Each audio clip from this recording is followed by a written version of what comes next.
ओम श्री गणेशाय नमः। महालक्ष्मी व्रत कथा सुनने से सुख और सौभाग्य की प्राप्ति होती है। कथा इस प्रकार है। महाभारत काल के दौरान एक बार महर्षि वेदव्यास जी ने हस्तिनापुर का भ्रमण किया। महाराजा धृतराज ने उन्हें अपने राजमहल में पधारने का आमंत्रण दिया। श्री वेद व्यास जी से माता कुंती तथा माता गंधारी ने हाथ जोड़कर प्रश्न किया कि हे महामुने, आप त्रिकालदर्शी हैं, अतः आपसे हमारी प्रार्थना है कि आप हमको कोई ऐसा सरल व्रत और पूजन बताइए जिससे हमारा राज्य, लक्ष्मी, सुख संपत्ति, पुत्र पौत्र आदि व परिवार सुखी रहे। इतना सुनकर श्री वेदव्यास जी कहने लगे, हम एक ऐसे व्रत का पूजन व वर्णन कहते हैं जिससे सदा लक्ष्मी जी का निवास होकर सुख समृद्धि की वृद्धि होती है। यह श्री महालक्ष्मी का व्रत है जिसे प्रतिवर्ष अश्विनी कृष्ण अष्टमी को विधिवत किया जाता है। हे महामने, इस व्रत की विधि हमें विस्तार पूर्वक बताने की कृपा करें। तब वेद व्यास जी बोले कि हे देवी, यह व्रत भाद्रपद मास के शुक्ल पक्ष की अष्टमी से प्रारंभ किया जाता है।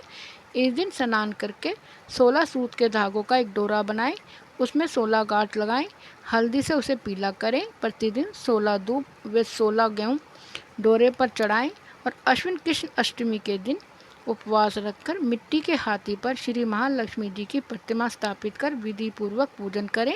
इस प्रकार श्रद्धा भक्ति सहित महालक्ष्मी जी का व्रत और पूजन करने से आप लोगों की राज्य लक्ष्मी में सदा अभिवृद्धि होती रहेगी। इस प्रकार व्रत का विधान बताकर श्री वेदव्यास जी अपने आश्रम पर प्रस्थान कर गए। श्री वेदव्यास जी की बात सुनकर माता कुंती और माता गंधारी दोनों ने महालक्ष्मी व्रत करने का संकल्प लिया। माता गंधारी ने अपने राजमहल के आंगन में 100 पितरों की मदद से एक विशालकाय गज का निर्माण करवाया और नगर की सभी स्त्रियों को पूजन के लिए आमंत्रित किया, परंतु माता कुंती को निमंत्रण नहीं भेजा। जब सभी महिलाएं गंधारी के राजमहल में पूजन के लिए जाने लगी तो कुंती उदास हो गई। माता को दुखी देखकर पांचों पांडवों ने पूछा कि हे माता, आप उदास क्यों हैं? तब कुंती ने सारी बात बता दी।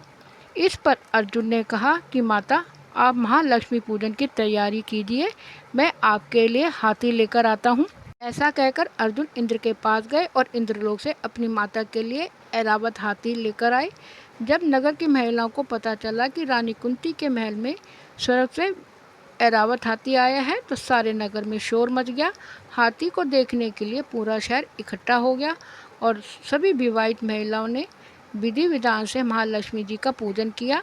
16 गांठों की डोरी महालक्ष्मी को चढ़ाकर अपने अपने हाथों में बांध लिया।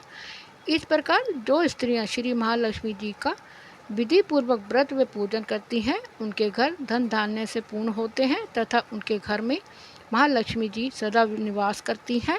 ओम नमः शिवाय। हर हर महादेव।